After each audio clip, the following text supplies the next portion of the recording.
Jake, maybe just take us through the changes and obviously keep some guys fresh going into another break after this again. Yeah, so, I mean, the first thing, Brent, is that Kanan and Kirtley, I mean, they were obviously in that Bok camp. So that's the first, I mean, obviously, change we had to make. And they've also, Bungile comes in, and we just move one dealer back to fullback, which he's played for us.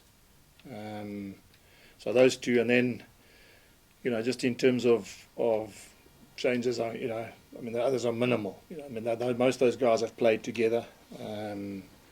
Front row, for argument's sake, we've been very happy with Gerard, Grobbies and Morna have played so much rugby together. I think I would like to see what Dylan's like. He's got, as I said, 3 Super Rugby finals. He's 28 years old. He's, it's time I give him a chance as well. So nothing untoward there. And then, as you know, I mean, Bernard van Linde very rated as a scrum half here, so we give him a chance in Zach Burger's place, and Embrose obviously starts.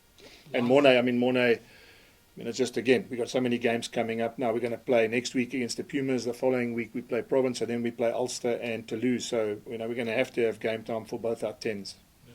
It's not ideal preparation for those games overseas, but Lions, having the Lions now and then the break. Yeah. But I suppose in one way it's good to get the Lions so that you can get back on the horse in front. Yeah, look, we're obviously still disappointed about losing to the Stormers, especially being 12-3 up.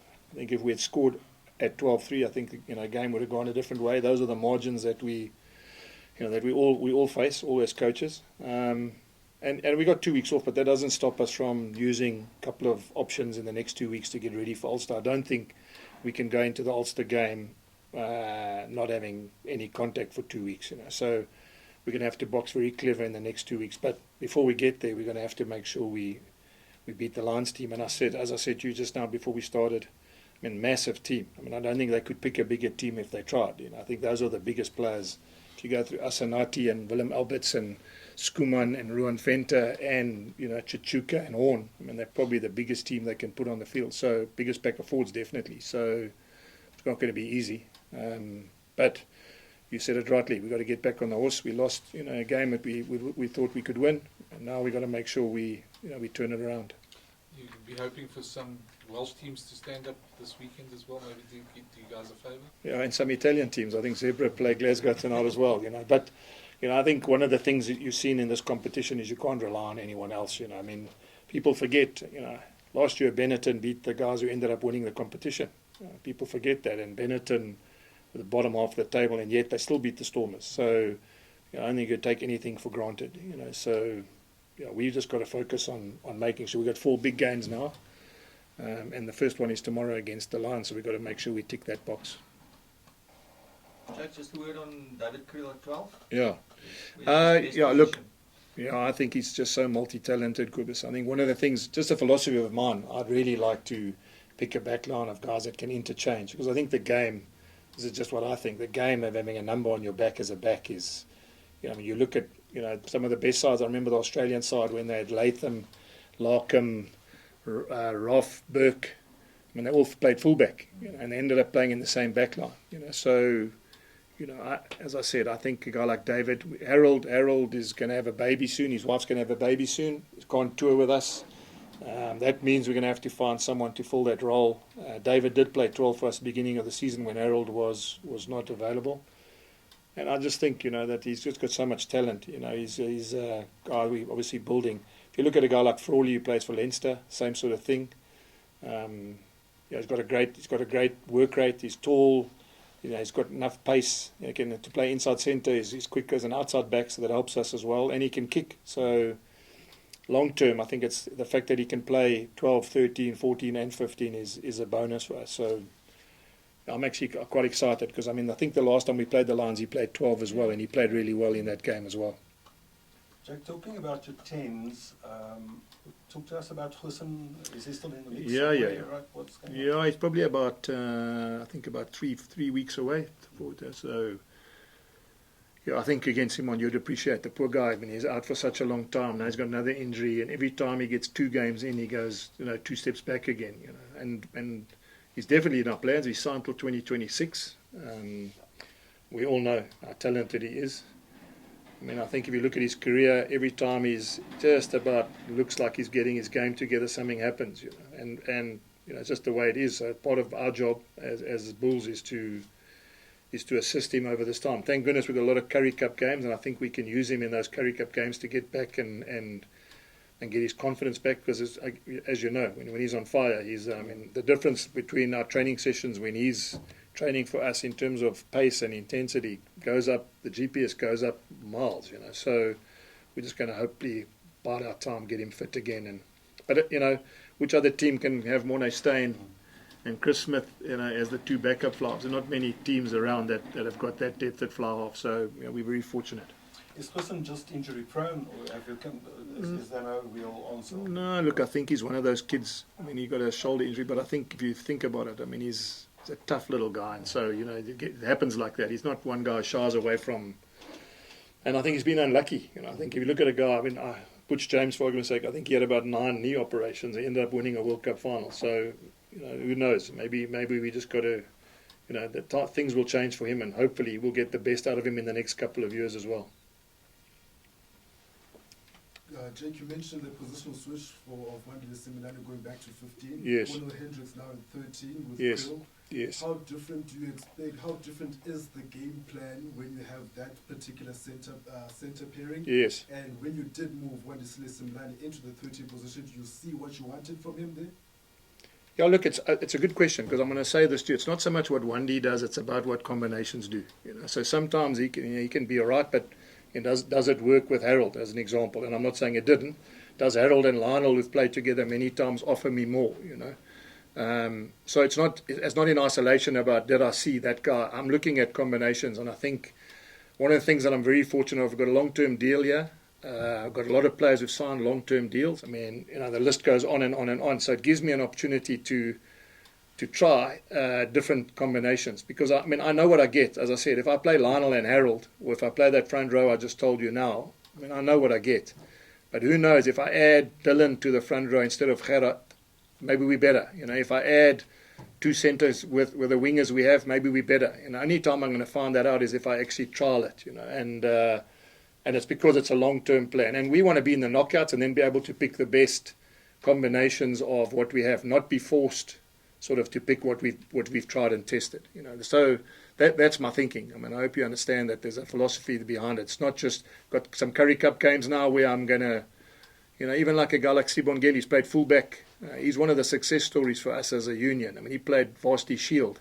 He's played EPCR, and this is his first URC game. That's an incredible rise to glory for him. And as I said, if he plays wing well, we might move him to fullback sometimes as well. And he offers us something. I think that's part of our philosophy here, is to try and get a combination of players that can play in different positions. Especially, as I said to Kobus, backline wise, I really believe that that's where the game's going. I think that you've got to be able to be adaptable. In multi-phase, it doesn't matter what number you're on. If you're the first receiver, you've got to be good enough to pass. On Smoking and Vuka afterwards. Yes. I don't know if you've told the story before, but even for me as a person from the outside, it also seemed like a fairy tale type of story for someone to go from Varsity Shield rugby Correct. and go straight into the Bulls franchise and actually get his opportunities at top level. Yes. Can you just take me through how that process happened, how you identified him and thought, okay, maybe we can use this player in our system? No, well, firstly we saw him at Varsity Shield on TV. And then we brought him here and had a look at him, and he covered all the boxes we needed. He's quick, he's tall, and then unfortunately, as he was about to get into the system, he tore his pec muscle. So he's one of those guys who was out for a long time as well. But he's got everything. He's one of those guys. He's also hungry to make it. But you're right.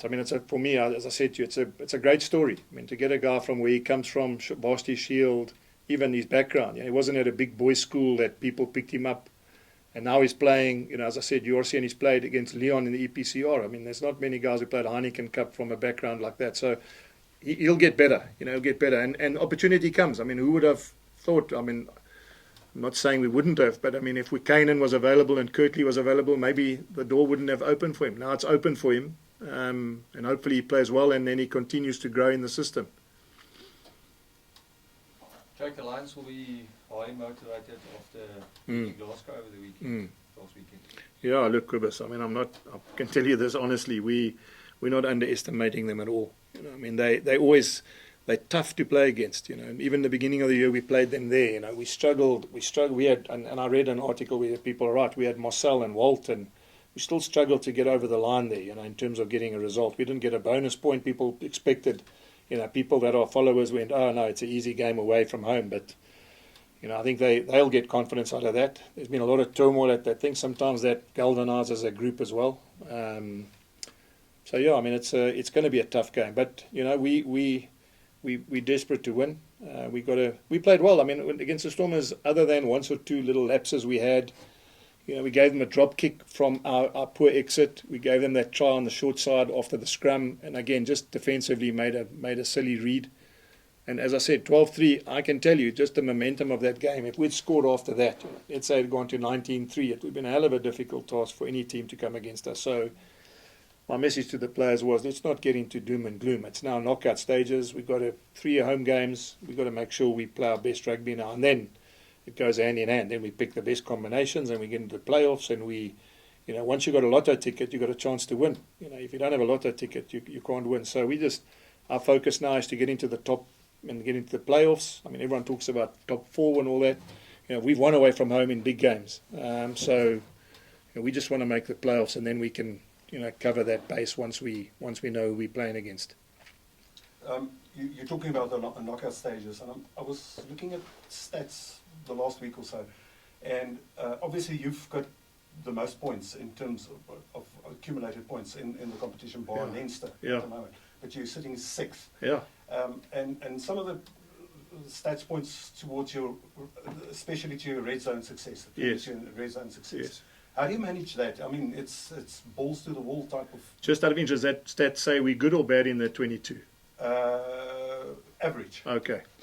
Yeah. Not up there. No. So Simon, is interesting. I'm glad you mentioned that. We've scored the second most points behind Leinster. Yes. That's in itself tells you something about this competition. It's not bad, And it means there are a couple of things we still got to work on. Defensively, maybe leaking too many points, and we understand that. As you say, finishing off when again the other day when we played the Stormers, we dominated the last 15 minutes in their 22. We didn't put the ball down, So it's something that we understand. And I'm very happy that we score as many points, if not close to Leinster, because they've been the benchmark. One of the things I said when I first started, is you look at Crusaders, you look at Leinster, they've dominated those competitions and they always score the most points. Now that means we're getting something right, because you're not going to win this comp winning 12-6 every week or losing 13-9. You're not going to win this comp. You're going to have to score lots and lots of points. So that's the first box we've ticked. We've got to tighten up on those things, probably get a little bit more accurate when we get into 20. I know all the coaches talk about it, but you're not in this level. You don't get too many chances. When you get them, you've got to finish them off. So yeah, but it also, and I've got to protect the thing is, when you're swapping and you're trying different things and you don't have the same team every week, it's also difficult, because some players will make those mistakes purely on the basis they're not experienced enough in those press situations. I look at example like Jan Hendrik in that the last line out against the Stormers. People would say, should you have put Bismarck du Plessis on, who's won a World Cup? How does a player learn that pressure unless you put him in there? How does a player feel that every time you go into those big games, you don't put that youngster in? I picked Bismarck as a youngster, John Smith as a youngster, and I put them in those same positions. So in hindsight, easy, put Bismarck in. Would the call have been different, or would Ruan, who's the line-out caller and the captain, call it on himself, which he did, and he lost the ball? Would it have made a difference who threw the ball in then? So I suppose what I'm saying in the long run is we will get better at those things. The couple of things that we need to improve. The margins are so small. We beat the Stormers twice. We're top of the log. That's how close it is. So we understand that from last year. Had we beaten the Stormers here last year, and I know it's always like if, but if we had beat the Stormers here last year, we would have hosted the final. You know what I mean? So that's our closest tournament is. But the one thing we do get is we've beaten big teams away from home. And we might have to do that to win this competition again. And the one thing as I said, we've managed to do that more than most other sides, is we get confidence out of playing knockout games away from home. So first things first, Lions at home, get over the line, get into the top 8, and then do as much homework as we can to make sure we win those last 3 games. I was actually asking very similar to the question I was going to ask, but I'll ask a different one, Jake.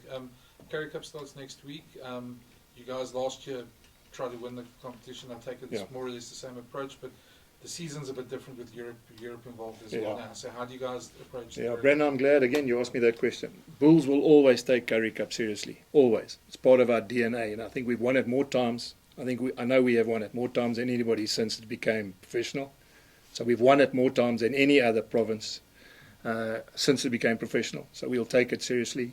And it is something. We were disappointed last year. We took it as serious as we could, probably more serious than any other team. And when it came to crunch time, they play a game on the weekend. We play Leinster away. Now, I mean, hopefully that changes. Hopefully people that run the sport would see that the jewel in the SA crown is the Currie Cup, and we will continue. I mean, with a president like I have, who loves the Currie Cup, we're going to try and win it again. We're going to try and make sure we take it as seriously as we can. And if it means, as I said, you've got to box clever, we'll have to box clever like we did last year. I just hope when we get to the final stretch that we get rewarded for taking it seriously as well.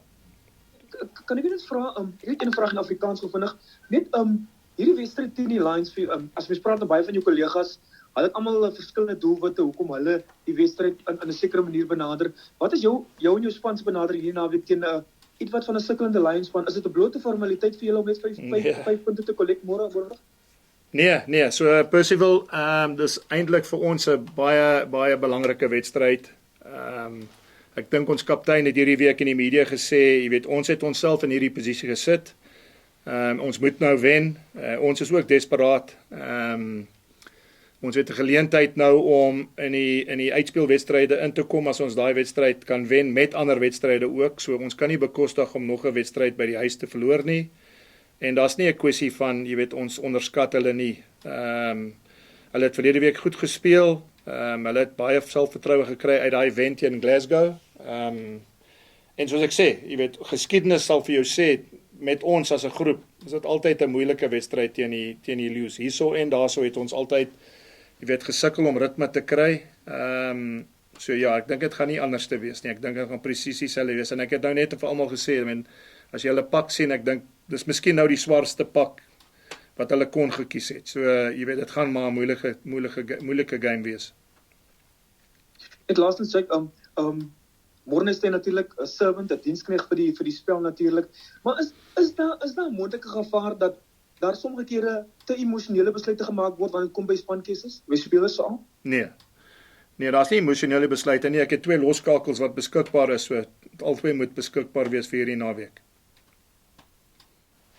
Hi Jake, hope you're well. You've explained this point to death, but just wanted to ask: is it fun to be able to now start showing that versatility in your backline with the moves that you've made?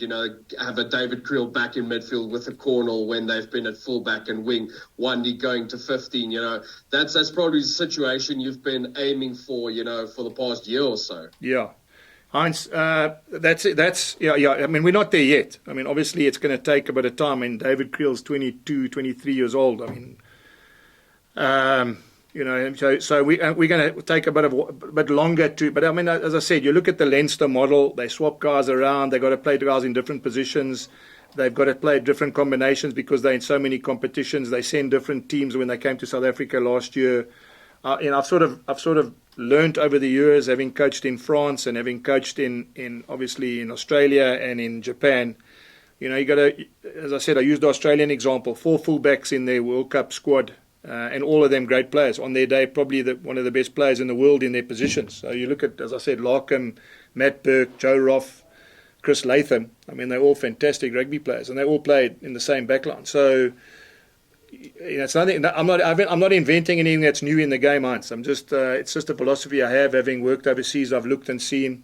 We're not there yet. I'm stressing that we're not there yet. It's going to take a while. A guy like Henry Immelman joining us, he plays 12, 13, 14, 15. So the sort of process of what we're trying to get into place is going to take some time. But yeah, it's a great test, and I don't feel like it's a risk all the time, because the long-term plan is to get all of our backline players, from 10 to 15, to be able to be in different positions on the field. As I said, in multi-phase, in first phase, You know, the olden days, the ball used to go from a scrum to 9 to 10. Now it can go 9 to a winger, and the winger carries the first phase. Or it goes 9 to 12, and everyone goes out the back, and they play with 12 as a first receiver. You know, that's how the shape of the game has changed. So, I mean, I suppose what I'm saying to you, yes, we are. That it is getting there, and obviously the true test is in the next couple of weeks as we interchange different guys. But it's not, the measurement is not just on this season, Heinz. I suppose the measurement is how we're going to be when we keep this group of players together for a while. And as I said, long-term deals and trying to get combinations of where we want to be. You know, I suppose I also have told you this. I mean, I looked this week. We got 3 guys that are in the Springbok side. We've got 2 guys that are in the camp, and then we've got a guy like Marco van Staden that's on the borderline. You look at the Stormers, have got 10, and you look at the Sharks, got 11 guys. So, I mean, there's a hell of a difference between 3 and 10 and 11 guys. So what I'm saying is we want to get to having 10, 11 guys in the national setup. And one of the ways is we've got to try and develop them in our franchise. So, you know, that is the long-term planning of where we are. Jake, and just lastly from me, like Percy mentioned, it's really easy to become quite romantic and a bit emotional about a benefit year of a stalwart like Morné Steyn and stuff. But from a high performance perspective, you are actually in a very, very fortunate position to have him, because this is an experienced guy who has to come in, like you mentioned, in a crucial phase of your campaign. Yes. Heinz, you know, I think one of the things that I've learned over the years is the best players are the ones that don't want age to count. So if I remember correctly, you know, Skalkberger, best player in the world, 21 years old. I mean, he didn't want to hear that his time was going to come. He wanted to play for South Africa when he was 21. John Smith wanted to be a Springbok when he was young. You know, Bismarck du Plessis wanted to be a Springbok when he was young. And he didn't want me to use the phrase, your time will come. If they thought that they were good enough, they put pressure on me as a coach. And I think the challenge then they become older. And then they say, please don't throw away experience, coach. And that's part of the challenge with Morné. I mean, he's been unbelievably professional since I've been here. Yeah, he knows when Goosen and when Chris Smith are playing well, it's very difficult for him because he's finishing up. So if you're looking to plan, it's difficult for him because as competitive as he is and the nature of who he is, he doesn't want to be sitting in the stands. But I mean, I've got to compliment him, Heinz. I mean, he knows more than anybody what it's like. He didn't think he was going to play in a Lions series 12 years after the first one. He did. I've actually had a one-on-one with him, and I said, who knows? You know, maybe you kick the winning kick in the URC, and then you carry your kids off the field, and you have, you know, you're riding a white horse out of Pretoria. You know, but we can't plan like that. You know, the reality is that life sport doesn't work like that. And as I said, he's utter professional, still fitness fanatic, still does all. Him and Bismarck du Plessis still win everything fitness-wise. Great role models for the youngsters. And I suppose I'm repeating myself. And their biggest challenge is the thing that they wanted are the things that they must expect the juniors below them want as well. And that's part of the management of what I have to manage them through as well, because they're winners. And it's very difficult when you're winners, as they've been, to accept sometimes that you might, you're coming to an end. Jake, having said all of that about the backline and selection and developing combinations, because of the desperation and the need to win, is this now your best backline combination at the moment, would you say? Ashok, I'm going to be honest, I don't know. I don't know. What I'm saying is I haven't, what I'm trying to say is I don't know, because I know what I can get with Harold and Lionel. I know what I can get with Cornell at 12, with Lionel. I've seen those combinations. I just think it's not just, as I said earlier, it's not just about one guy in one position. It's about the combination of how we're going to look as an interchangeable backline. And if that center combination works, then, when I get Kanan back and Kirtley back, and then we got to try a different combination in terms of, as I said, as a group, not as a collective group. So, I think athletically, I think, understanding the game, I think in terms of where we are, it's a backline that I'm comfortable tomorrow will understand what they have to do, Ashfaq. And I suppose that's all I can ask them for, is that they've done their homework, they execute what we've decided, they use the skills that we've picked them for, and that they as a collective unit, that they help each other. It's not trials where you've got to try and impress me individually.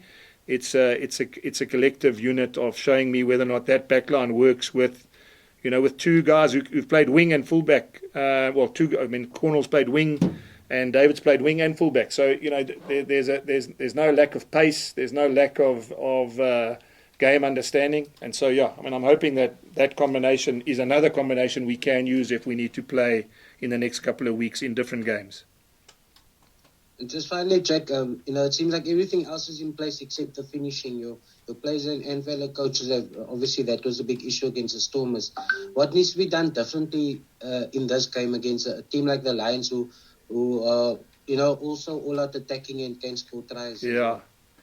Ashok, if I look back at that game of Stormers, and you'll remember it, David Creel was running down that touchline and Causey broke inside. I think if he had stayed outside, things would have been different. Cornell made a line break. He backed himself back inside instead of going outside. Cornell caught the ball out the air, got caught from behind, running into the 22. The point I'm trying to make to you is I don't think there's anything significant that we have to change. We just need to use those chances. And it's got nothing to do with whether or not they're good enough or not good enough, or whether it's just, those margins are so small. Tomorrow it's one of those days. We've got to get a chance. And if you take the chance, you'll win the game. If you don't take the chance, you put yourself under pressure. So it's not something I think you all appreciate. It's not something like you go to training and then tomorrow you say, look, what's going to happen is at training, all we're going to do is work on finishing in the 22, because it's not as simple. It's different. There's different scenarios that happen in the 22. There's different scenarios that happen from the halfway line, and you're going to have to be good enough. I think, without making an excuse, one of the things that we don't have is we don't have continuity of having the same group every time, but we can't afford that, not where our group is. I can't play the same guys over and over, not trial different things when I've got players who've extended here for a long time. So, my work in progress is very simple. We need to win, get into the playoffs, prepare as best we can, play whoever we have to play, and then do a review at the end of the season about what worked and didn't work.